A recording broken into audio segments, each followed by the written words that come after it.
अंग्रेजों के डॉक्यूमेंट्स में हाँ। आपको मैं एकदम गारंटी के साथ कह रहा हूँ, हुँ, और मैंने काशी प्रसाद जायसवाल पे काम किए, हुँ। तो मुझे पता है सीआईडी कहाँ-कहाँ किस पे नज़र रखता है। हाँ। तो आप अगला जो काम होगा ना, जी, जी। कि उस समय एक तलाशिए कि इस हाँ, समय के आस-पास रहे होंगे, हाँ, और सीधे आर्काइव में जाइए, हाँ। और आर्काइव में जो अंग्रेज ऑफिसर सब होंगे ना, जी, सीआईडी ऑफिसर सब, पुलिस जी। वाले, हाँ। सब इनका सीआईडी फाइल्स बनाए होंगे। अच्छा, तो उसमें मुझे और डॉक्यूमेंट मिलेगा। और मिलेगा, हाँ। और बता रहा हूँ मैं, हाँ, हाँ, हाँ। आज़ादी के बाद भी जहाँ-जहाँ ये भाषण दिए हैं, हुँ। उस स्टेट के कैपिटल में जाइए आर्काइव में, अच्छा। वहाँ उनके ऊपर रिपोर्ट बना के पुलिस सबमिट किया होगा। अच्छा, थैंक यू सर। तो हिस्टोरी हाँ, हाँ, देखिए, बिल्कुल हिस्टोरियन आप आप साहित्य हिस्टोरिकली के हैं ना हाँ, मैं विद्यार्थी, हिंदी मैं इतिहास का हूँ लिटरेचर ना। का हूँ। जी, जी, जी, तो जी। आपको ये नहीं पता हाँ, होगा ना। हाँ। एक डॉक्टर वाना मेश्राम थे। हुँ, उनको पत्र लिखा था, तो वो तो नहीं है, लेकिन उनके बच्चे जीवित हैं, तो उन लोगों ने पत्र मुझे प्रत्युत्तर में लिखा था कि हाँ, हाँ, मेरे पास पत्र है, तो मैं वहाँ गया था। उन लोगों ने भी पत्र वगैरह दिया। फिर वहाँ उन लोगों ने रेफ़रेंस बताया कि औरंगाबाद में भिक्षु अंगुलीमाल हैं। अच्छा। तो मैं वहाँ नागपुर से मानव मेश्राम के घर से औरंगाबाद गया। वहाँ गया तो मुझे कुछ किताबें मिली हुँ, और इनके यहाँ से पत्र मिला था और भिक्षु अंगुलीमाल जो थे थेरा, वो हुँ, पेरिया ललित सिंह की किताब सच्ची रामायण और सच्ची रामायण की चाबी को हुँ। मराठी अनुवाद की थी। अच्छा, मराठी हाँ, में। वो कृति भी मुझे मिली उनके पास से। अच्छा, मराठी दिलचस्प वाली। हाँ, मराठी वाली भी और वो अभी भी जो है रखे हुए हैं। राजस्थान में इन जगहों पे पेरिया ललित सिंह आते थे और ये लोग संयोग से 87 वर्ष के या 88 वर्ष के हैं, सब जीवित थे। जीवित थे हैं। आपने वीडियो बनाया? हाँ, कुछ-कुछ का इंटरव्यू किया, वीडियो भी मैंने कई लोगों का बनाया है, वो मैं दे दूँगा, अम्बेडकरनामा पे भी पढ़ सकता है। उसको मैं एडिट हाँ, करके हाँ, चढ़ा बिल्कुल दूँगा। बिल्कुल सीरीज़ भी आ जाएगी पेरिया ललित सिंह के साहित्य संकलन की। तो वहाँ मैं जाता था तो पेरिया ललित सिंह की कोई किताब मिली मुझे। तो लोग तो इनकी किताबों या इस तरह की विभूतियों की किताबों को निधि की तरह रखते हैं। एक चीज़ और मैंने इस रिसर्च में पाई इस प्रक्रिया में कि देखिए कैसे दलितों का साहित्य विश्वविद्यालयों में तो नहीं है, लेकिन गाँव में, घरों में कैसे हुँ, छोटा-छोटा पन्ना बचा-बचा के लोग रखे हुए हैं, सहेज के। मैं मूलतः पाया कि वास्तव में अगर भारत को समझना, भारत पे रिसर्च करना है, तो आपको गाँव में जाना पड़ेगा। हुँ, हुँ, उसकी स्मृतियाँ और उसका दस्तावेज हुँ, विश्वविद्यालय में वो नहीं है। जब मैं पेरिया ललित सिंह का साहित्य आर्काइव में नहीं है। आर्काइव में नहीं, पेरिया ललित सिंह की एक भी किताब, एक भी पत्र, चंद्रिका प्रसाद जिज्ञासु की एक भी किताब, एक भी पत्र, रामस्वरूप वर्मा, जगदेव प्रसाद का विश्वविद्यालय भारत के किसी भी विश्वविद्यालय में मैं खोजता हूँ तो हैरान हो जाता हूँ। डीयू में मैंने बहुत कोशिश किया है, जेएनयू में मैं अगर मेरा पोस्ट पीएचडी हो जाता है तो मैं देखूँगा। तो मैं अंततः इस बात निष्कर्ष पहुँचा कि हमारा जो दस्तावेज है वो साधारण जनमानस में है।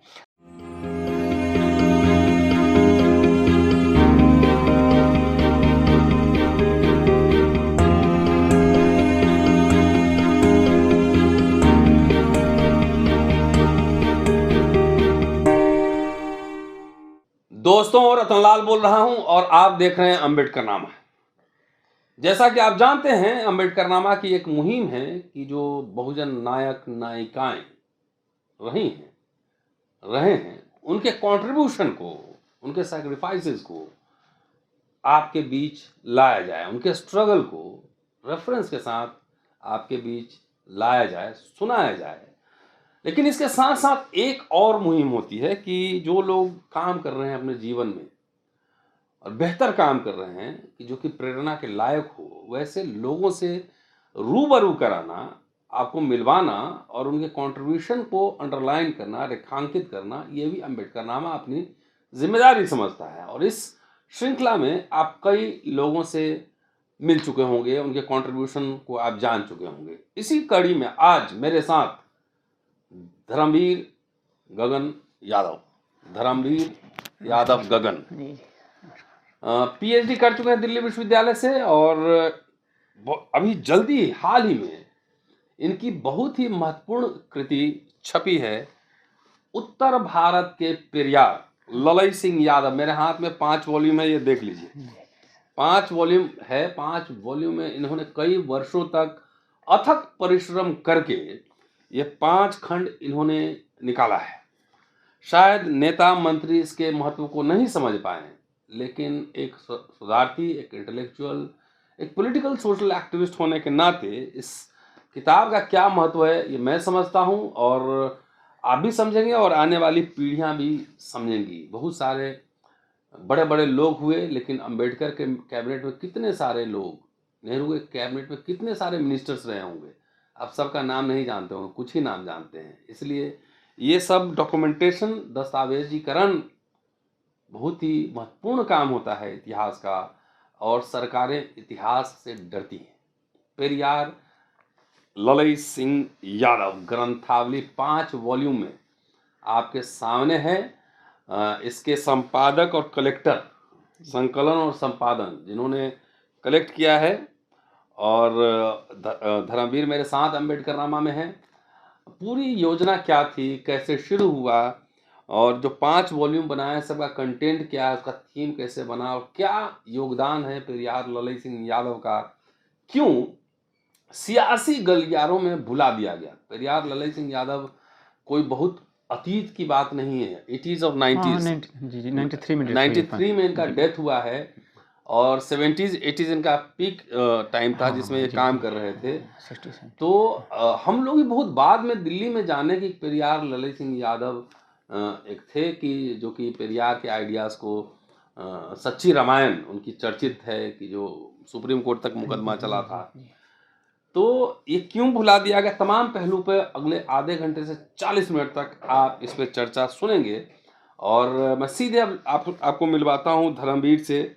धर्मवीर, चलिए, स्वागत अम्बेडकरनामा में। नमस्कार और सर। अपने बारे में दोस्तों को बताइए। अभी ये नौकरी नहीं कर रहे हैं? नहीं, पीएचडी कर चुके हैं? हाँ, पीएचडी पीएचडी करके और विश्व गुरु बनने वाले भारत में अभी बेरोजगार हैं, और महत्वपूर्ण काम कर चुके हैं। और शायद बहुत सारे प्रोफेसर्स जो देश में और दिल्ली विश्वविद्यालय में 20 साल से प्रोफेसर होंगे, लेकिन अभी कुछ खास कंट्रीब्यूशन का नहीं आया होगा। इसलिए यंग स्कॉलर को आप इनकरेज कीजिए, प्रमोट कीजिए, इनको, इनका हौसला अफजाई कीजिए। अब चलता हूँ सीधा इन्हीं से पूछता हूँ। चलो, पीएचडी तुम्हारा नहीं था इन पे? नहीं, मैं रिसर्च सर प्रथम तो सर जय भीम जय मंडल, और आपका बहुत बहुत आभार कि अम्बेडकरनामा जैसे प्रतिष्ठित चैनल पे मुझे आपने अवसर दिया बोलने का। मैं सर्वप्रथम मैं आपका आभार प्रकट करता हूँ सर। दूसरी महत्वपूर्ण बात कि शोध विषय मेरा ये नहीं था। शोध के दरमियान मैंने इसको एक्सप्लोर किया। हाँ, एक्सप्लोर किया मैंने, इसका कलेक्शन किया। और मैं मूलतः आजमगढ़ उत्तर प्रदेश का रहने वाला हूँ। पढ़ाई लिखाई मेरा इलाहाबाद यूनिवर्सिटी से हुई, फिर हंसराज कॉलेज दिल्ली यूनिवर्सिटी से एमए किया हिंदी लिटरेचर में, फिर हैदराबाद सेंट्रल यूनिवर्सिटी से एमफिल किया, और फिर पीएचडी किया दिल्ली यूनिवर्सिटी से। तो मैं 2007 में परिचित हुआ इनसे। एक मेरे दलित साथी थे, मेरे बैचमेट, उन्होंने इंट्रोड्यूस कराया था। वो अजय कुमार नाम था उस साथी का, और उन्होंने मुझे पहली बार परिचय कराया। वो दलित हाँ, वो दलित थे, और उन्होंने पहली बार कहा कि आप आइए, एक व्यक्ति से मिलाता हूँ आपको। तो वो ले गए, तो वहाँ उन्होंने कहा कि क्या आप ललई सिंह यादव को जानते हैं? तो मैंने कहा नहीं। तो उन्होंने तुरंत घर में से निकाल के सच्ची रामायण दिया और कहा इनको पढ़िए। तो 2007 में प्रथम मेरा इंट्रोडक्शन होता है, और इलाहाबाद यूनिवर्सिटी द्वितीय अजय कुमार, हाँ, के सौजन्य से। अजय कुमार कहाँ हैं? वो भी पढ़ाई लिखाई कर रहे हैं मेरे साथी अभी। अच्छा। हाँ, तैयारी कर रहे हैं। तो उसके बाद मेरे दिमाग में आया कि क्यों ना इनकी अन्य रचनाओं को पढ़ा जाए। तो फिर मैं दिल्ली आता हूँ। मतलब दलितों में चेतना थोड़ा सा, हाँ, निसंदेह चेतना का थोड़ा सा कह रहे हैं सर, मैं कहूँगा पूर्ण, कि दलित आंदोलन, दलित एक्टिविस्ट नहीं होते तो पेरियार ललई सिंह का हम एक पत्र और किताब तो छोड़िए, तस्वीर तक नहीं पाते।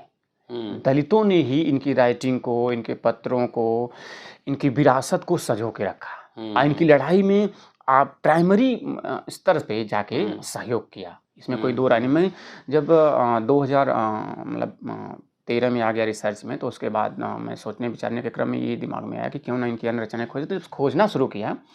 तो जब मैं कानपुर जाता हूँ, तो कानपुर से जो रेफरेंसेस मिलते हैं कि नागपुर, वहाँ से आइए जहाँ से अजय से मिले, फिर क्या हुआ? हाँ, वहाँ से मुझे किताबें मिली पढ़ने को, तो उसको मैंने पढ़ा। फिर मैं दिल्ली जब हंसराज कॉलेज में एडमिशन लिया हिंदी लिटरेचर में करने के लिए, फिर यहाँ कुछ मुझे किताबें मिली दिल्ली। अच्छा। आते हुए यहाँ मिलती हैं किताबें मुझे। फिर मैं हैदराबाद सेंट्रल यूनिवर्सिटी में चला गया 13 में एमफिल करने। तो वहाँ मैं कट गया एक तरह से। तो फिर जब मैं पीएचडी करके आया यहाँ, तो फिर मेरे दिमाग में काम चली। उधर इस बीच में तुलसीराम पे बहुजन वैचारिकी का विशेषांक ला रहा था। हाँ, वो मेरे पास है, आपने दिया। हाँ, वो 272 पेज का A4 साइज का बड़ा विशेषांक है सर, उसको मैं कर रहा था। तो उसके बाद वो पूर्ण हुआ, और ये दिमाग में था कि इनकी रचनाएं और खोजनी देखनी है। तो उस क्रम में मैं कानपुर निकला साथी दीपांकर के साथ। तो वहाँ जो इनके भिक्षु प्रिय वारिस हैं, जो पेरियार ललई सिंह चैरिटेबल ट्रस्ट देखते थे, अभी उनका 10-15 दिन पहले निर्माण हो गया है। अच्छा। और हम लोगों ने शोक सभा भी की थी कानपुर में। तो उन्होंने मुझे परिचित कराया। वो स्वयं दलित हैं, जैनादित्य। अच्छा। और पेरियार लली सिंह सारी विरासत लिखित रूप में इन्हीं को लिख गए हैं, जो मैंने चौथे खंड में उस अच्छा। दस्तावेज को भी दिया है। अच्छा, उन्होंने अपनी विरासत दे दी हाँ, इनको। पूरी जैनादित्य को और पेरियार चैरिटेबल का। और उन्होंने लिखा है कि उस पत्र में कि मेरा कोई भाई भतीजा या परिवार आदि नहीं है, समाज ही मेरा भाई भतीजा है। अच्छा। समाज की ही ये संपत्ति है, मेरी विचार, मेरी लड़ाई, मेरी संघर्ष सब समाज के लिए और आपके लिए है, मेरा व्यक्तिगत कोई नहीं है। क्योंकि उनकी एक बेटी थी 11 साल की, शकुंतला नाम की, ग्वालियर नेशनल आर्मी में हाई कमांडर थे। तो वहाँ उसको 11 वर्ष की उम्र में 46 के आसपास की बात है, ये टीबी हो गई। ये उस समय आंदोलन आदि कर रहे थे ब्रिटिश साम्राज्य से मुक्ति के लिए और देसी राजे सिंधिया के खिलाफ मुक्ति के लिए आंदोलन कर रहे थे। तो 11 वर्ष की उम्र में वो शकुंतला का डेथ हो जाता है। फिर 1 साल बाद इनकी पत्नी को भी वही टीबी हो जाती है और वो भी डेथ कर जाती है वहीं ग्वालियर में ही। उसके बाद ये शादी नहीं करते हैं। फिर ब्रिटिश नेशनल आर्मी में रहते हैं। फिर 46 में देश की आज़ादी के लिए आंदोलन करते हैं। सिपाही की तबाही, पतला सा नाटक लिखते हैं जो 3 पेज का मात्र है। उसमें ब्रिटिश साम्राज्य या औपनिवेशिक दमन कैसे होता है और देसी रियासतों द्वारा जो सामंती दमन है, देसी रियासतों द्वारा भी जो इस साधारण भारतीय जनता का शोषण और दमन है, हम पहला क्वेश्चन चाहते हैं कि आप देखिए, एक शोध होता है और एक शोध की यात्रा होती है। जी जी जी। तो जितना शोध इम्पोर्टेंट है, हाँ, शोध की यात्रा भी उतना ही इम्पोर्टेंट हाँ, होता है। जी, और हम मेरे से कभी पूछने वाला कोई नहीं था कि आपने कैसे शोध किया, काशी प्रसाद जायसवाल जी जी जी। तो शोध यात्रा उतनी ही दिलचस्प होती है। हाँ सर, तो इस पे मैं जब कानपुर जाता हूँ सर, तो जी.एन. आदित्य मुझे विभिन्न लोगों के बारे में बताते हैं कि अमुक गांव में, कानपुर के अमुक गांव में जाएंगे तो अमुक व्यक्ति हैं जो उनके साथ इतना साल रहे। तो मैं जब वहाँ जा रहा हूँ, मान लीजिए मैं राम अवतार पाल से मिला जो इनके साथ नाटक लिखे हैं, एकलव्य नाटक। तो मैं जब वहाँ जाता हूँ तो वो बताते हैं कि इनके पेरियार लली सिंह के साथ रहने वाले अमुक व्यक्ति उस जिले में हैं, उस गाँव में। तो मैं धीरे धीरे वहाँ पहुँच रहा हूँ अगले दिन। वहाँ मुझे पता नहीं है, बस एक गांव का नाम प्रतीकात्मक मुझे पता चला, व्यक्ति का नाम। वहाँ पहुँच रहा हूँ, पता चला शाम हो गया, किसी तरह मैं किसी के पास रुक रहा हूँ। जो पर्ची लगा, अच्छे से बातचीत मुझे कर लिया। मैं कहा बाबा आप ही के यहाँ रुकना है, तो चलो बाबू रुक जाओ। वहाँ रुकता हूँ तो वो आदमी सुबह कहता है कि हाँ उस गाँव में है वो। तो वो उसका बच्चा लेके जाता है बाइक से, तो उनसे मिलाता है। तो वो बताते हैं कि आप जो है, मेरे पास ये चीज़ें हैं, ये देखिए थोड़ा सा पत्र बचा है, किताबें बची थी तो दीमक खा गया। तो कुछ किताबें ऐसी मिल रही हैं जो दीमक खाई हुई अवस्था में है, एकदम दुर्लभ। तो वो अगले व्यक्ति का बताते हैं। तो पता चला मैं औरैया से निकल गया और आगे एग्जैक्टली ऐसे होता है। वहाँ मैं गया तो वहाँ गया तो पता चला कि इस बच्चे को मैं कहा भैया आप जाओ, आपकी यात्रा समाप्त है, आपका तेल का पैसा ये है, ऐसे करके उसको विदा कर देता। तो मैं वहाँ रुका। फिर अगर दिन है तो मैं अगले पड़ाव पर उनके बताए हुए पहुँचने की कोशिश करता था। और शाम हो गई तो मैं साफ कह देता था कि मेरा विराम यहीं होगा। और यद्यप के लोग बहुत सहर्ष जो है स्वागत करते थे कि नहीं आप रुकिए, मुझे प्रसन्नता होगी, आप दिल्ली से आए हैं और आप इन पे महान विभूति पे काम कर रहे हैं। तो लोग रोकते थे। फिर मैं उनसे मिलकर अगली सुबह अगले पड़ाव से आप जिनके घर रुकते थे वो कौन लोग थे? वो लोग सर अमूमन जो है दलित लोग थे, बहुत मतलब कि कम जो है ओबीसी की संख्या इसमें कम थी। दलित ओबीसी दोनों लोग मिले, लेकिन दलितों की संख्या अधिक थी। और एक चीज़ और मैंने इस रिसर्च में पाई इस प्रक्रिया में कि देखिए कैसे दलितों का साहित्य विश्वविद्यालयों में तो नहीं है, लेकिन गाँव में घरों में कैसे छोटा छोटा पन्ना बचा के लोग रखे हुए हैं सहेज के। मैं मूलतः पाया कि वास्तव में अगर भारत को समझना, भारत पे रिसर्च करना है तो आपको गाँव में जाना पड़ेगा। उसकी स्मृतियाँ और उसका दस्तावेज विश्वविद्यालयों में वो नहीं है। जब मैं पेरियार लली सिंह का साहित्य आर्काइव में नहीं, पेरियार लली सिंह की एक भी किताब, एक भी पत्र, चंद्रिका प्रसाद जिज्ञासु की एक भी किताब, एक भी पत्र, रामस्वरूप वर्मा, जगदेव प्रसाद का विश्वविद्यालय, भारत के किसी भी विश्वविद्यालय में मैं खोजता हूँ तो हैरान हो जाता हूँ। डीयू में मैंने बहुत कोशिश किया है, जेएनयू में अगर मेरा पोस्ट पीएचडी हो जाता है तो मैं देखूंगा। तो मैं अंततः इस बात निष्कर्ष पाऊंगा कि हमारा जो दस्तावेज है वो साधारण जनमानस में है। तो उन गाँवों में जाना, एकत्रित करना। तो पता चला कि अब मैं 1 हफ्ता लगातार मूवमेंट कर लिया हूँ, अब थोड़ा सा रुकना चाह रहा हूँ। तो उस किताब में जो पते होते थे कि अमुक व्यक्ति सम्मति लिखा जैसलमेर राजस्थान का, तो वहाँ मैं पता लिखता, एड्रेस चिट्ठी लिखता था। तो वहाँ से जब चिट्ठी रिटर्न आती थी तो उसमें लिखा होता था मेरे पास ये पत्र है। तो बस मैं और ये मेरा नंबर, मैं तुरंत फ़ोन करता था कि मैं आ रहा हूँ। तो दिल्ली से मैं पता चला कानपुर की तरफ सोच रहा हूँ तो पत्र मिला, जब दोपहर में तो निकल लिया जयपुर, जैसलमेर निकल जा रहा हूँ। तो वहाँ गया तो वो बताया कि राजस्थान में इन जगहों पे पेरियल ललित सिंह आते थे और ये लोग संयोग से 87 वर्ष के 88 वर्ष के हैं, सब जीवित थे हैं। आपने वीडियो बनाया? हाँ, कुछ का इंटरव्यू किया, वीडियो भी मैंने कई लोगों का बनाया है, वो मैंने दे दूंगा, अम्बेडकरनामा पे भी पढ़ सकता है उसको मैं एडिट हाँ करके हाँ चढ़ा बिल्कुल दूंगा। बिल्कुल सीरीज भी आ जाएगी पेरियल ललित सिंह के साहित्य संकलन की। तो वहाँ मैं जाता था तो पेरियल ललित सिंह की कोई किताब मिली मुझे, तो लोग तो इनकी किताबों या इस तरह की विभूतियों की किताबों को निधि की तरह रखते हैं कि हम देना नहीं चाहते हैं, लगता है कि जैसे हमारे साथ ही मरेंगे तो जाएगी। इतना उस विचार से, उस कृति से प्रेम है, दरअसल वो संकुचित मुझे नहीं भी है। कुछ इस तरह का एक्सपीरियंस है। हाँ हाँ सर, तो हो सकता है लोगों को वो अनुराग हो जाता है कि ये पुरानी रचना है, मैंने बचा के रखा है, मेरे बाद ले लीजिएगा। तो मैं कहता था बाबा मुझे किताब नहीं, बस मुझे किताब फोटो कॉपी दे दीजिए और फोटो कॉपी ही चाहिए मुझे, आप ये रखे रहिए। और मैं तो चाहूँगा कि आप रखे रहिए और आप अपने बच्चों को कहिएगा सहेज के रखेंगे, ताकि मेरे बाद कोई रिसर्चर आए तो वो जाए उन स्मृतियों में देखे। हो सकता है कि किसी रिसर्च के पॉइंट ऑफ व्यू को मैंने नहीं पकड़ पा रहा हूँ, किसी कृत को मैं नहीं समझ पा रहा हूँ, तो वो अगला रिसर्चर वहाँ जाएगा, समझेगा, उन स्मृतियों में कुछ नया चीज़ हमारे मूवमेंट के लिए, नॉर्थ इंडिया के मूवमेंट के लिए देगा। तो लोग बहुत प्रसन्न वहाँ से किताबें लेता था। इसी तरह पत्र लेता था, नागपुर मैंने पत्र लिखा था, एक डॉक्टर वाना मेश्राम थे, उनको पत्र लिखा था, तो वो तो नहीं है लेकिन उनके बच्चे जीवित हैं, तो उन लोगों ने पत्र मुझे प्रत्युत्तर में लिखा था कि हाँ मेरे पास पत्र है। तो मैं वहाँ गया था, उन लोगों ने भी पत्र वगैरह दिया। फिर वहाँ उन लोगों ने रेफरेंस बताया कि औरंगाबाद में भिक्षु अंगुलीमाल हैं। अच्छा। तो मैं वहाँ नागपुर से वाना मेश्राम के घर से औरंगाबाद गया, वहाँ गया तो मुझे कुछ किताबें मिली और इनके यहाँ से पत्र मिला था। और भिक्षु अंगुलीमाल जो थे थेरा, वो पेरियल ललित सिंह की किताब सच्ची रामायण और सच्ची रामायण की चाबी को मराठी अनुवाद की थी। अच्छा, मराठी। हाँ, वो कृति भी मुझे मिली उनके पास से। अच्छा, मराठी वाली। हाँ, मराठी वाली भी, और वो अभी भी जो है रखे हुए हैं, बहुत सारे उसको देते भी अभी भी, वो मिशन मोमेंट की तरह। तो मैं वहाँ बुद्ध विहार भोर में 4 बजे पहुँचा, फिर पूरा दिन उनका इंटरव्यू किया, वहाँ रुका। वहाँ से मैं वर्धा आया। वर्धा प्रोफेसर सुरजीत कुमार सिंह के यहाँ मैं विराम किया, डॉक्टर रामनरेश साहू और डॉक्टर रजनीश कुमार साथी आदि थे, मैं वहाँ रुका। फिर उस क्रम में फिर दिल्ली। तो ये जैसे मुझे तमिलनाडु का कोई पता मिल जाता था, मैं लिख रहा हूँ, कुछ रिस्पांस आया तो मिल गया। कई बार तो उन पतों को मैंने खोजते हो गया, क्योंकि मुझे इस बात का एहसास हो गया था कि यदि पेरियल ललित सिंह के साहित्य को संपूर्णता में खोजना है, संकलन संपन्न करना है, तो आप दिल्ली में बैठ के नहीं प्राप्त कर सकते। हाँ, ये श्योर हो चुका था मैं दिल में। तो इसी कारण कोई भी बोलता था कि जम्मू कश्मीर में यहाँ कैडर लगाए थे, या इंदौर के एक व्यक्ति मुझे बताए कि आप मेरे पास आएंगे तो ये चीज़ मिलती, तो मैं निकल जाता था। कई बारी तो मैं घर जा रहा हूँ, स्टेशन पे नई दिल्ली में कोई फ़ोन करता था कि आप धर्मवीर यादव गगन बोल रहे हैं, पेरियल ललित सिंह का आप साहित्य खोज रहे हैं? तो मैं कहा हाँ बोलिए। तो अरे मेरे बाबा भी रखे थे और आप मेरे यहाँ आएंगे तो दिन। इस क्रम में मैं कई ऐसी यात्राएं अपनी उधर की यात्रा तोड़ के जनरल से निकल गया इधर की यात्रा करने के लिए। तो ये फाइनली 1 सितंबर 2015 से शुरू किया था, 1 सितंबर 2022 तक संकलन संपादन फाइनली तैयार करने का एक क्रम रहा। पूरी उनकी एक किताबें। हाँ, बिहार में भी कई जगह में गया। बिहार में जहाँ इनको 1900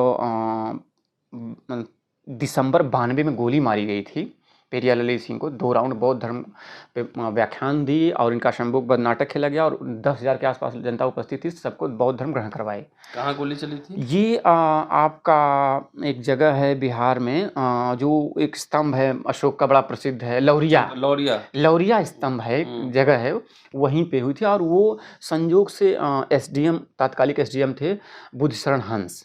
अच्छा। उन्होंने बुलाया था और वो जीवित भी हैं, उनसे मैंने बात भी किया और वही ये संस्मरण बताए कि पेरियल ललित सिंह बौद्ध धर्म ग्रहण को आए। उसके बाद गोली चला दी गई, तो किसी की तरफ अफरा-तफरी मची, सामंतों ने, मनवादियों ने गोली चला दी थी, तो वो बच के निकले लोग।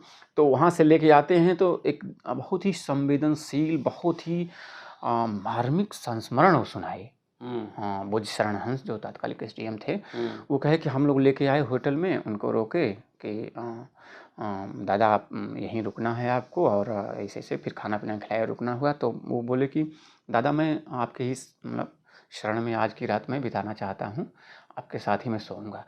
तो वो कहे कि अरे एक ही पे हम लोग कैसे? कहूँगा नहीं मैं आराम से नीचे ऊपर जहाँ। तो पेरियल ललित सिंह कहे नहीं आप ऊपर सो जाइए। तो कहे नहीं आप थके हरे हैं बहुत, आप ऊपर सोइए, मैं बिछा के नीचे। तो नीचे सोए थे। तो कोई वो बताते हैं उसमें, मैंने इसमें भी उस संस्थान का जिक्र भी किया है पेरियल ललित सिंह ग्रंथावली में, कि 1 बजे रात के आसपास की बात है, पेरियल ललित सिंह उठ के बैठ के रो रहे थे। क्यों? और रो रहे थे। तो ये इनको लगा कि कोई व्यक्ति रो क्यों रहा है। तो ये उठे तो देखे कि पेरिया ललित सिंह रो रहे हैं। तो ये पूछे कि पेरियार साहब आपको क्या हुआ, क्यों रो रहे हैं? कोई तकलीफ, खाना पीना नहीं, कोई बात, या क्या ऐसा है कि क्यों रो रहे हैं? तो कहे कि मेरा समाज डूब रहा है, मैं देख पा रहा हूँ। 92 में? हाँ, मेरा समाज डूब रहा है, मैं देख पा रहा हूँ। अब दिसंबर का महीना था, मुझे पूरा लग रहा है कि बाबरी मस्जिद का विध्वंस पे उनका चिंतन रहा होगा, मंडलार्चन आदि, समाज कैसे हिंदुत्व के फोल्ड में जा रहा था, इस पे वो सोच विचार कर रोने लगे होंगे, जो मैं अनुमान लगा पाया। तो वो फिर वो मनाते हैं, फिर वो लोग आधा घंटा और बातचीत करते हैं। तो उसमें मुख्य चिंता वही, वो कहते हैं कि मैं अपनी दृष्टि से देख पा रहा हूँ कि पूरा जो क्षमतामूलक विजन और राष्ट्र है, लड़ाई है, वो डूब रही है और वर्चस्ववादी ताकतें लगातार प्रभावित हो रही। तो मुझे सर इस प्रकरण को सोचते हुए कबीर का वो दोहा याद आया। कबीर मुझे लगता है इंटेलेक्चुअल की सबसे सुंदर डिफिनेशन, परिभाषा दिए हैं कि सुखिया सब संसार है, खाए और सोए, दुखिया दास कबीर है, जागे और रोवे। जो बुद्धिजीवी है, दृष्टा है, जो देखता है समय और सत्य को, जिसके पास विजन है, वो रोता है। इसी कारण बाबा साहब डॉक्टर अम्बेडकर याद आते हैं जब अंग्रेज इंटरव्यू लेने आते हैं और पूछते हैं आप इतनी रात को जागे हैं, सो नहीं रहे हैं, तो वही चिंता व्यक्त करते हैं, मैं अपने समाज के लिए सोच रहा हूँ, मेरा समाज सो रहा है इसलिए मैं जाग रहा हूँ। तो वो दरअसल पूरी विरासत उसमें रो रही थी, पेरिया ललित सिंह के उसमें मोमेंट में। तो ये सर एक चीज, अपने जीवन के लास्ट टाइम तक वो व्यक्ति लड़ रहा है। और 1900 लड़ाई का दौर तो उनके पिताजी से ही मुझे लग रहा है प्रथम प्रेरणा उनको मिली होगी, उनके पिताजी से। जब उनकी माँ के डेथ पे अपनी माँ के शव को वो देखते हैं कि उनके पिताजी कहते हैं कि स्मशान पे नहीं फूंकी जाएंगी, ये भरे मेरे खेत में जो विरासत है मेरी, उसको बीचों बीच फूंकी जाएंगी, वहीं दफन की जाएंगी। तो वहाँ फूंकते हैं। और वो समय था भुट्टे का। बोलते हैं कि हजारों लोग खड़े हैं, सबसे बोलते हैं कि भुट्टा तोड़ के लाओ। अब भुट्टा जला के और खाते हैं आराम से, कहते हैं आप लोग भी भुट्टा जला के खाइए। तो लोग पूछते हैं ये क्या आप दुखी नहीं हैं? और लोग तो कहते हैं कि यह भौतिक, उनके पिताजी मतलब जो लोगों को बोलते हैं कि पुरोहित पंडे अंधविश्वास आदि पे आप विश्वास न करिए, ये चराचर भौतिक जगत ही सत्य है। इसी कारण मैं सहज भाव से यहीं जला रहा हूं और आप लोगों के दिमाग में परिवर्तन आए, बदले। चौधरी गज्जू सिंह बोल रहे हैं, इसलिए मैं भुट्टा खा के दिखा रहा हूं। तो मुझे लग रहा है रेशनैलिटी का बीज वहीं से अंकुरण हुआ होगा। और दूसरे कि 1944 में जो 33 में जब एक ग्वालियर नेशनल आर्मी में सोल्जर के रूप में भर्ती है, तो वहाँ अछूतों के सवाल पे, यानी मीन्स दलित के सवाल पे ये पहली फाइटिंग करते हैं। जो सामाजिक अपमान की लड़ाई है, प्रवंचना की लड़ाई है, कि उसमें दलितों की बावड़ी नीचे होती है और अपर कास्ट के लोगों की बावड़ी ऊपर होती है। जब वो स्नान करते हैं तो पानी नीचे आता है, तो फिर दलित नहा रहा है, दलितों के लिए साबुन नहीं है, दलितों के लिए उस खाना नहीं। तो पहला सत्याग्रह लड़ाई उसी के लिए करते हैं 33 में। फिर वो मांगी जाती है। फिर आगे 45 में हाई कमांडर होते हैं, फिर देश के लिए स्वतंत्रता के लिए लड़ते हैं। फिर 41 दिनों की लंबी भूख हड़ताल करते हैं। ये दिलचस्प है कि ये पता नहीं क्यों डॉक्यूमेंट निकाला नहीं गया, इस बात को दिखाया नहीं गया। आपने अंग्रेजों के डॉक्यूमेंट्स में तलाशा? उस तरह का सर अंग्रेजों के डॉक्यूमेंट्स पे तो मेरी नज़र नहीं है। नहीं, लेकिन मेरी ये है कि पहले इनकी राइटिंग आ जाए। हाँ, नहीं, फिर जब इनके उसमें अंग्रेजों के डॉक्यूमेंट्स में, हाँ, आपको मैं एकदम गारंटी के साथ कह रहा हूँ, और मैंने काशी प्रसाद जायसवाल पे काम किए, तो मुझे पता है सीआईडी कहाँ कहाँ किस पे नज़र रखता है। हाँ। तो आप अगला जो काम होगा ना, जी, कि उस समय एक तलाशिए कि इस समय के आसपास रहे होंगे, और सीधे आर्काइव में जाइए। और आर्काइव में जो अंग्रेज ऑफिसर्स होंगे ना, सीआईडी ऑफिसर्स, पुलिस वाले, सब इनका सीआईडी फाइल्स बनाए होंगे। अच्छा, तो उसमें मुझे और डॉक्यूमेंट मिलेगा? और मिलेगा। और बता रहा हूँ मैं, आज़ादी के बाद भी जहाँ जहाँ ये भाषण दिए हैं, उस स्टेट के कैपिटल में जाइए आर्काइव में, वहाँ उनके ऊपर रिपोर्ट बना के पुलिस सबमिट किया होगा। अच्छा, थैंक यू सर। हाँ, बिल्कुल हिस्टोरियन, आप हिस्टोरिकल है ना, मैं इतिहास का हूँ। जी जी जी, तो आपको नहीं पता होगा ना पुलिस स्टेट कैसे देख रही है। स्टेट आज़ादी के पहले ब्रिटिश स्टेट कैसे देख रहे ललित सिंह यादव को, और आज़ादी के बाद अपनी सरकार कैसे देख रही ललित सिंह यादव को। हाँ, दोनों का डॉक्यूमेंट देखा जाए तो इस क्रम में सर मैं पूरी इनकी रचनाओं को खोजा, तो टोटल सर कम से कम 24 के आसपास इनकी राइटिंग है, जिसमें प्रथम खंड में मैंने मतलब दिया है सच्ची रामायण की चाबी, आदिनिवासियों की पहचान, आर्यों का नैतिक पूर्व प्रकाश, ये किताब है।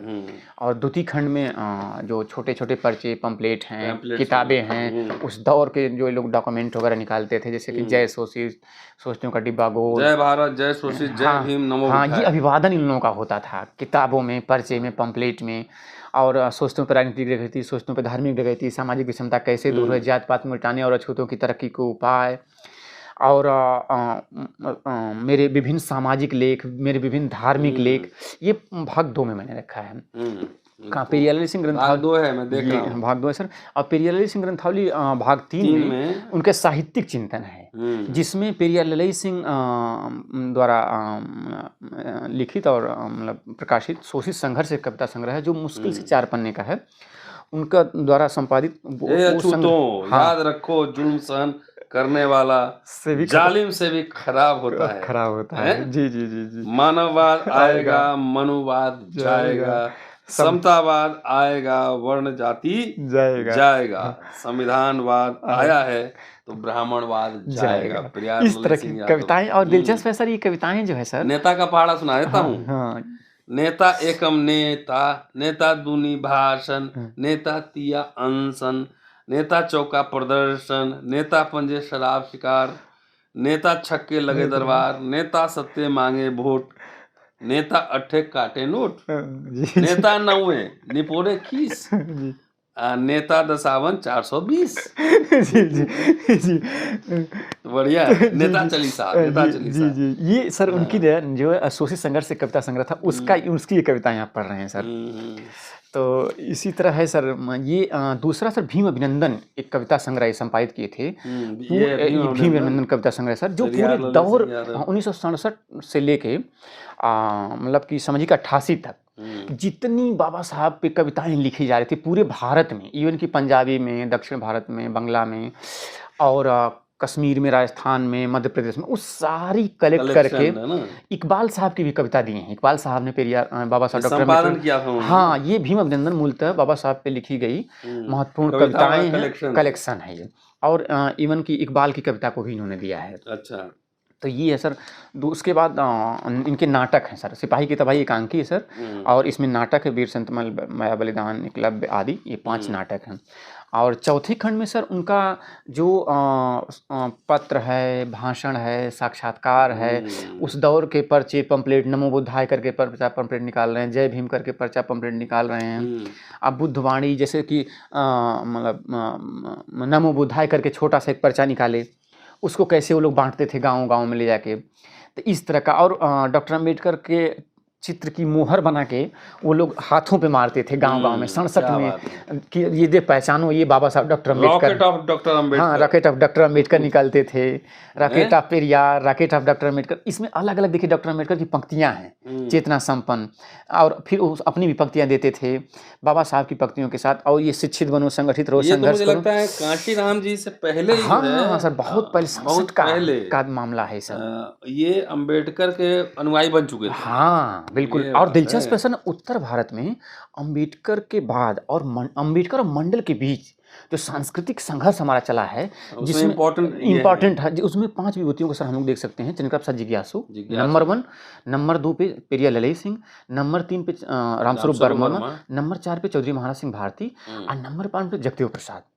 75 में जगदेव प्रसाद की डेथ होती है। और इसका भौगोलिक अध्ययन भी आप करेंगे ना, तो आप पाएंगे सर कि चंद्रप्रसाद प्रसाद जिज्ञासु लखनऊ के हैं, पेरियालय सिंह कानपुर के हैं, रामस्वरूप वर्मा कानपुर के हैं, और कानपुर ऑलरेडी इनकी गुरु भूमि, एक तरह से उर्वर भूमि है, स्वामी अछूतानंद की लड़ाई भूमि है, युद्ध भूमि है कानपुर।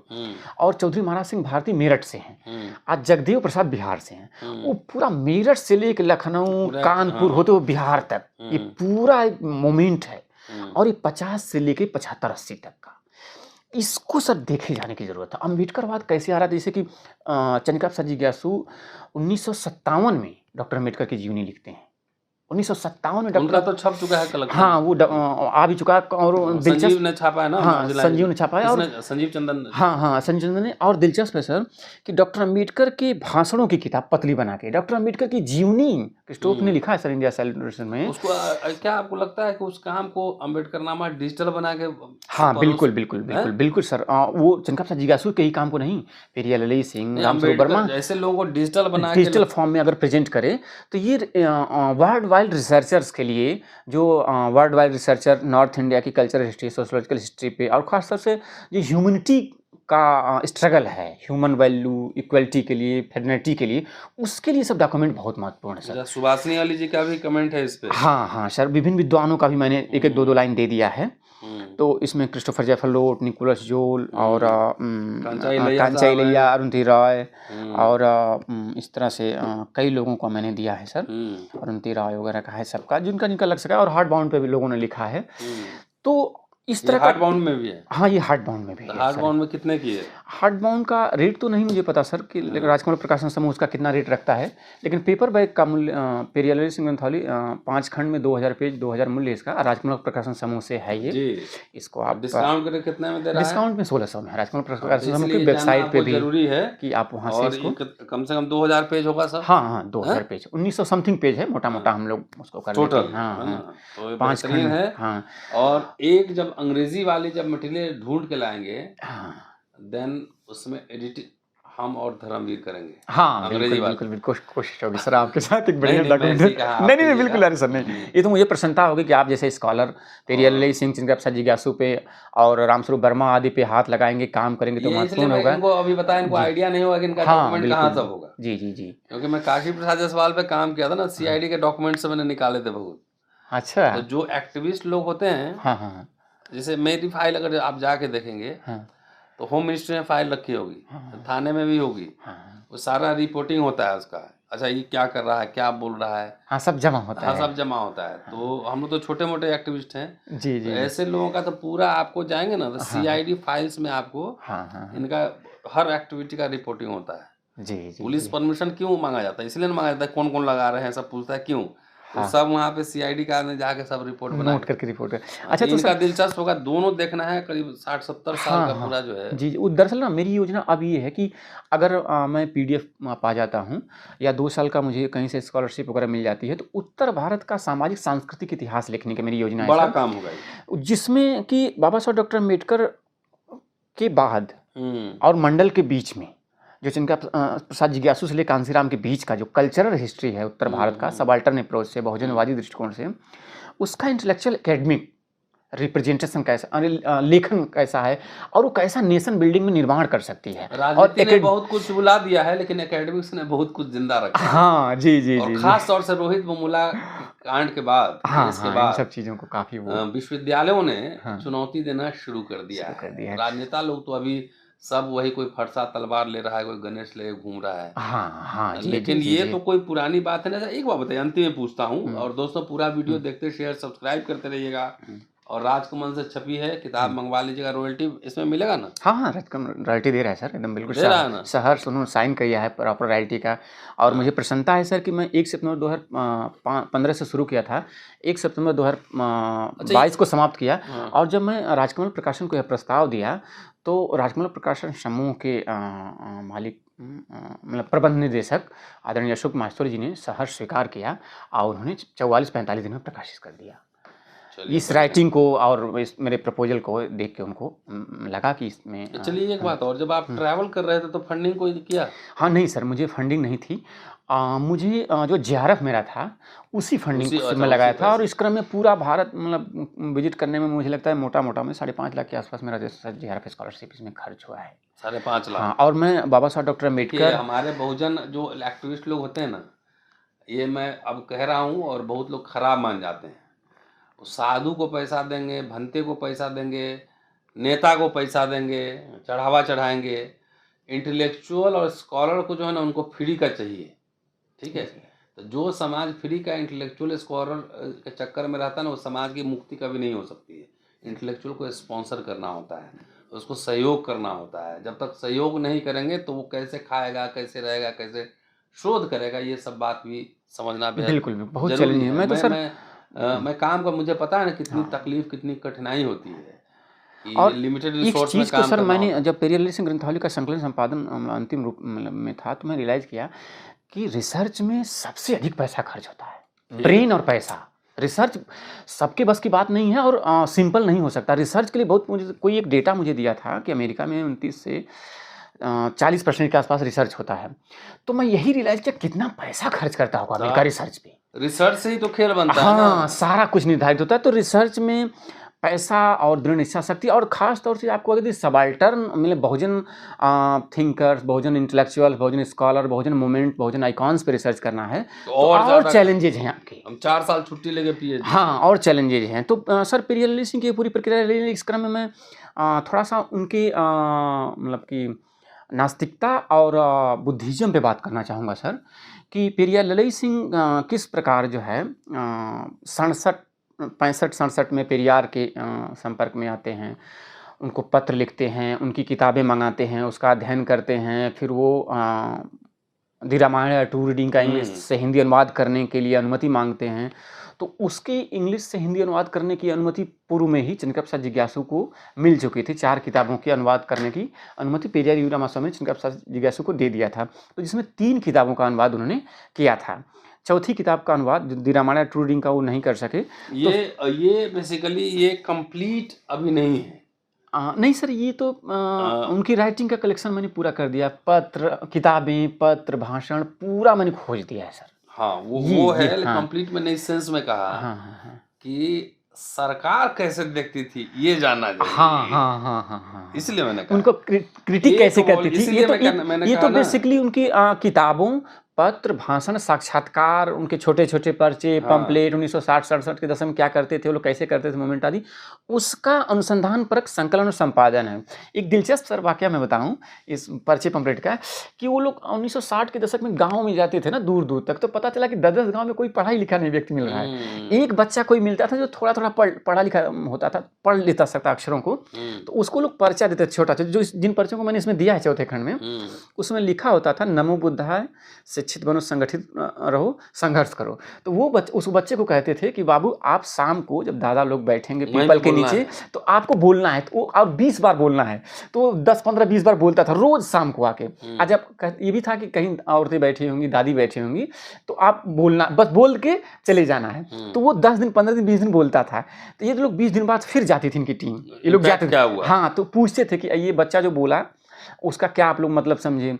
तो ये कह रहा है कि वो लोग बोलते थे कि बच्चा कह रहा है कि मतलब पढ़िए लिखिए, संगठित रहिए और एकजुटता बनाइए, लड़ाई झगड़ा आपस में मत करिए, नमो बुद्धाय कह रहा है। कोई डॉक्टर अम्बेडकर, बाबा साहब डॉक्टर अम्बेडकर है, उनका नाम बोलता है अंत में। तो जो लोग ये समझ लेते थे उनको लोग चुन लेते थे, उनको अलग करते थे।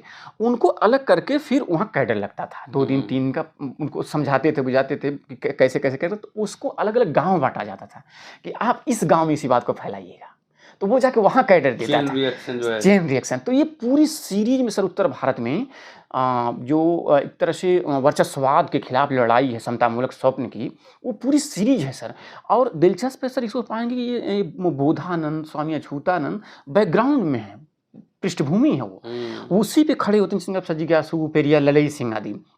उस पूरी विरासत को लड़ाई में मैं एक चीज़ को मैं अभी हालांकि इसको मैं सोच विचार रहा हूँ कि क्या कारण है कि कांसीराम का साहब का मूवमेंट जो है उत्तर प्रदेश, बिहार में, मध्य प्रदेश में आते ही सफल हो जाता है, लेकिन बिहार में जबकि वहाँ ऑलरेडी मतलब अम्बेडकरवादी नवजागरण, अरे सॉरी बिहार नहीं, महाराष्ट्र में नवजागरण था, बहुत सारे मानने वाले लोग थे, लेकिन वो कांसीराम साहब की सोच जो है वहाँ सफल नहीं हो पाई उस तरह। आंध्रा में जाते हैं, कोशिश करते हैं, सफल नहीं हो पाती है। पंजाब में जाते हैं, बहुत कोशिश करते हैं, लेकिन सफल नहीं हो पाती। उसमें कांसीराम जी का एक कोट है कि हमने महाराष्ट्र वहाँ सीखा कि कैसे मूवमेंट को नहीं चलाना है। तो सर ना ये मैं रियलाइज़ कर पाया सर कि उत्तर प्रदेश और मध्य प्रदेश, बिहार की जो सीरीज है ना, बोधानंद, स्वामी अछूतानंद, चंद्रप्रसाद प्रसाद जिज्ञासु, पेरियार ललई सिंह, रामस्वरूप वर्मा, जगदेव प्रसाद आदि ने जो ये स्ट्रगल करके सृजित किया था, इनकी मुलाकात उस जमीन पे वो जो पौध लगाए ना, कांसीराम वो लहलहा गया। तो राजनीति तो अब लोग कर रहे हैं, लेकिन विरासत भूल चुके हैं। हाँ, ये तो मैं कांशीराम जी से इनकी मुलाकात हुई है। अब तक की बातचीत में लोगों का कहना है कि ये है, लेकिन मुझे सर अभी वैसा कोई डॉक्यूमेंट नहीं मिला। नहीं मैं मिला। खोज रहा था कि कोई फोटो वोटो मिल जाए, कुछ कांशीराम पत्र। जी के कलेक्शन में देखिए कहीं उसमें भी हो कहीं। हाँ सर, इसको मैं फिर से पुनः देखूंगा। 10 वॉल्यूम निकला है ना, हाँ हाँ, वो तो मेरे पास है उसमें सर। एक बार पलट के देखिए। उसको देखूंगा कि कुछ फोटोज वगैरह या कुछ पत्राचार वगैरह मिल जाए तो सीरीज जोड़ने में मुझे अच्छा हो जाएगा, किस कनेक्शन तरह हो जाए। वो श्रृंखला थी। बाबा साहब वो देखे थे ललित सिंह हाँ जी? हाँ, बाबा साहब कहाँ पे क्या संस्मरण लिखे? 1952 में इनकी प्रथम भेंट जो है बड़ी 3 बड़ी आइकॉन में बाबा साहब से प्रथम बार होती है। मुलाकात हुई है। 1952 में ग्वालियर में बाबा साहब डॉक्टर अम्बेडकर ग्वालियर स्टेट की केस को, भारत सरकार के केस को सुनने गए थे एज ए मतलब ग्रेट एडवोकेट के रूप में, लॉयर के रूप में सुझाव देने गए थे। सिंधिया स्टेट ने बुलाया था उनको, सिंधिया परिवार ने, तो वो सुझाव देने गए, तो वही प्रथम भेंट होती है। अच्छा, इनसे मुलाकात हुई? हाँ, बाबा साहब वो वहाँ से बहुत प्रभावित होते हैं। उसके बाद आते हैं तो पूरा भारत विजिट करने निकलते हैं, क्योंकि ये लघु जमींदार टाइप की फैमिली थी और स्वतंत्रता संग्राम सेनानी थे। 50 में जब रिटायर होते हैं तो केंद्र सरकार की स्वतंत्रता संग्राम की पेंशन थी, प्रदेश सरकार की स्वतंत्रता संग्राम की पेंशन थी, और ग्वालियर नेशनल आर्मी में हाई कमांडर थे तो उसकी भी इनको भारत सरकार देती थी। तो 3-3 पेंशन थी, तो पैसे की बहुत दिक्कत नहीं थी, विरासत पूरी थी। तो पूरा भारत विजिट करते हैं, तो उसी क्रम में इन विभूतियों के चिंतन मनन को देखते हैं, उस राइटिंग को पढ़ते हैं, उसी क्रम में पेरियार से टकराते हैं। उत्तर भारत में फिर पेरियार को ये लोग बुलाते हैं। यद्यपि इससे पूर्व भी जिनका जिज्ञासु आदि कानपुर में, लखनऊ में बुलाते हैं, लेकिन एक दिलचस्प सर वाकया है इनके पेरियार बनने की और यादव हटाने की और बुद्धिस्ट बनने की जो कथा है, उसको भी मैं बता दूं सर कि 12 अक्टूबर 1968 को पेरियार को चंद्रिका प्रसाद जिज्ञासु, पेरियार ललित सिंह, शिवदयाल सिंह चौरसिया, छेदीलाल साथी लखनऊ में बुलाते हैं पिछड़ा वर्ग एवं अल्पसंख्यक सम्मेलन में बोलने के लिए। 12 अक्टूबर 1968 को लखनऊ में आते हैं, वो संबोधित करते हैं। फिर 13 अक्टूबर 1968 को चंद्रिका प्रसाद जिज्ञासु, पेरियार ललित सिंह कानपुर लेके जाते हैं उनको। अगले दिन कानपुर में पेरियार का कार्यक्रम होता है, वो संबोधित करते हैं उत्तर भारत की जनता। फिर पेरियार चले जाते हैं। 14 अक्टूबर को नाना राव पार्क कानपुर में बौद्ध दीक्षा का कार्यक्रम होता है, जिसमें पेरियार ललित सिंह, भिक्षु निरूढ़ानंद आदि बौद्ध भिक्षु आते हैं और विशाल जनता रहती है उस कार्यक्रम में। तो ये पेरियार की जब भाषण देते हैं तो सनातनी वर्णाश्रमी मूल्यों का जो जाति पुरोहितवाद के उन्मूलन पे, पेरियार की जो सोच है मनुवाद के उन्मूलन पे, और उग्र प्रखर भाषण, वैसा ही प्रखर भाषण देते हैं। तो इनके भाषण के बाद जब भिक्षु निरूढ़ानंद उठते हैं तो वो कहते हैं कि उत्तर भारत के पेरियार तो पेरियार ललित सिंह है। यहीं से उत्तर भारत शब्द पहली बार इनको मिलता है।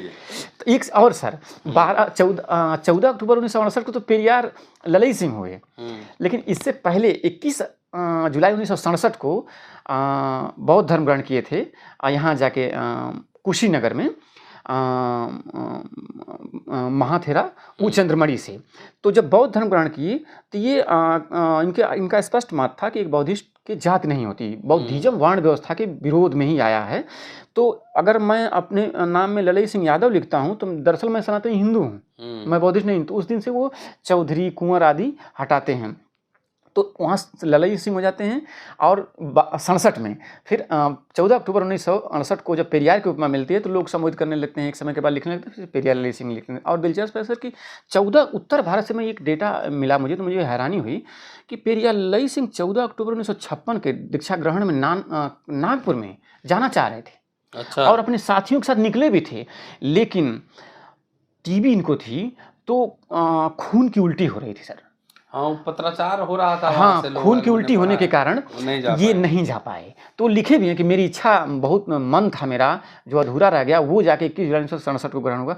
तब से पेरियार ललित सिंह अपना नाम लिखते रह गया और उसके बाद कभी ये यादव नहीं थे। पेरियार ललित सिंह, बधाई आपको और शुक्रिया कि आप आए। और देखिए, ये आप लोग किताब मंगवाइए, पढ़िए, पढ़ाइए, सुनाइए। और ये छप चुकी है तो बीच में से इसमें से कई चैप्टर्स और बातचीत होगी, सर भी बोलते रहेंगे, मैं सुनाऊंगा, इस पे सुनाऊंगा पढ़ के। पूरा वीडियो देखते रहिए, शेयर और सब्सक्राइब करते रहिए और अपने समाज से ज़्यादा रिसर्चर पैदा कीजिए। बहुत सारे डॉक्टर, इंजीनियर, कलेक्टर बहुत हो गए हैं, नेता भी बहुत हो गए हैं, रिसर्चर बहुत कम है। रिसर्चर ही पूरा एजेंडा सेटिंग करता है समाज का, इस बात को ध्यान में रखिएगा। शुक्रिया, कीप वॉचिंग एंड शेयरिंग। बहुत आभार सर, बहुत धन्यवाद कि आपने मुझे मौका दिया सर। अम्बेडकर सर, देखते रहिए अम्बेडकर नामा। शुक्रिया, जय हिंद।